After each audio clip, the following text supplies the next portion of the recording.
السلام علیکم ورحمۃ اللہ وبرکاتہ. مجھے آپ سے تراویح کے تعلق سے سوال کرنا تھا. میں جانتی ہوں کہ تراویح جو ہے وہ قیام اللیل کا ہی دوسرا نام ہے. عام طور پر ہمارے یہاں عشاء کے بعد تراویح کی نماز ہوتی ہے، پر عورتیں جو ہیں وہ گھر میں پڑھتی ہیں. کچھ مسجدوں میں انتظام ہوتا ہے عورتوں کی نماز کے لیے بھی، پر میں گھر پر پڑھتی ہوں. تو میں یہ پوچھنا چاہتی ہوں کہ اگر میں تراویح کی 8 رکعت نماز تہجد کے وقت پڑھوں، سو کر اٹھنے کے بعد جب ہم سحری کے لیے اٹھتے ہیں تب اگر پڑھوں تو کیا یہ ٹھیک ہوگا؟ اور کیا میں ایسا کر سکتی ہوں کہ عشاء کے بعد میں نے 4 رکعت تراویح کی نماز پڑھ لی اور پھر سو کر اٹھنے کے بعد 4، تو کیا یہ درست ہوگا؟ جزاک اللہ خیرہ.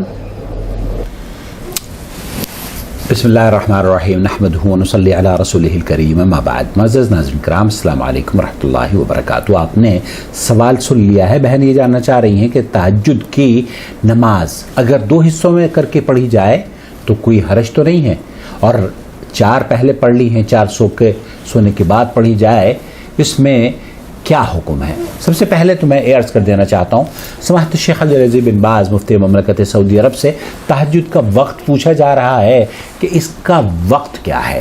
میں آپ کو لے کر چلتا ہوں ان کی محفل میں، ان سے وَمَتَى يَنْتَهِي مَأْجُورِي، یہ کب شروع ہوتا ہے اور کب ختم ہوتا ہے تہجد کا یا تراویح کا وقت؟ تقول السائلة ما هو وقت صلاة التهجد.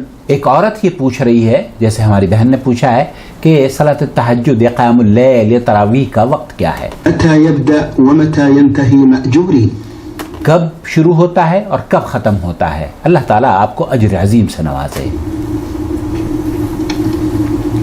يبدأ من بعد صلاة العشاء. یبدأ من بعد صلاة العشاء. شیخ عبدالعزیز بن باز مفتی مملکت سعودی عرب یہ فرما رہے ہیں کہ یہ عشاء کی نماز جب آپ نے ادا کر لی ہے، اس کے بعد تہجد کا وقت شروع ہو جاتا ہے. ينتهي بصلاة الفجر. وینتہی بصلاۃ الفجر، جب فجر کی اذان ہو جاتی ہے تب اس کا وقت ختم ہو جاتا ہے. یہ وقت تہجد، قیام اللیل، صلاۃ التراویح کا ہے.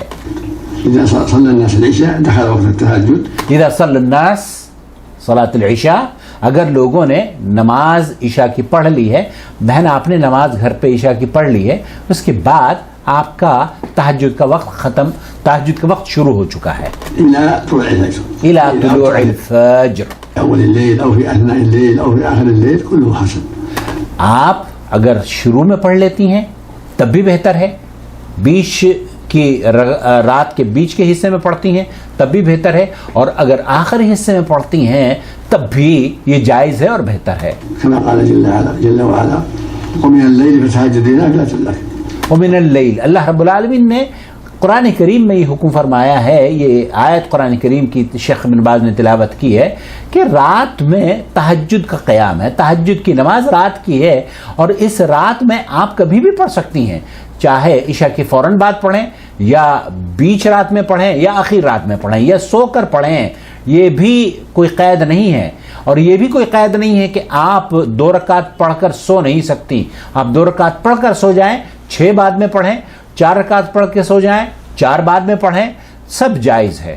قال جل وعلا يا أيها المزمل قم الليل یا ایھا المزمل قم اللیل الا قلیلا. قرآن کریم کی جو آیات شیخ بن باز قيام الليل من الفراغ من صلاة العشاء إلى طلوع الفجر. سنت یہ ہے کہ عشاء کی نماز کے بعد سے لے کر نماز تراویح ہو، قیام اللیل ہو یا تہجد ہو، یہ تینوں نام ایک ہی نماز کے ہیں جسے ہم رمضان میں تہجد یا تراویح بولتے ہیں. بہت سے لوگوں کو شک اور شبہ ہوتا ہے کہ جناب تراویح ایک الگ نماز ہے اور تہجد کی نماز الگ ہے. ایسا ہرگز نہیں ہے.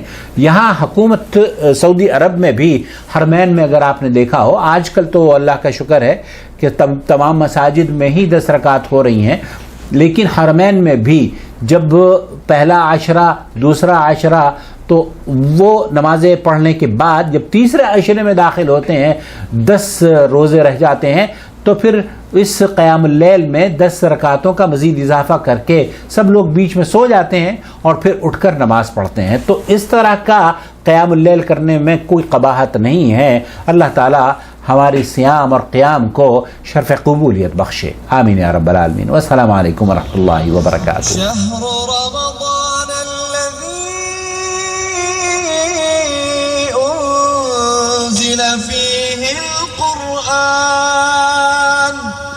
هدى للناس وبينات من الهدى والفرقان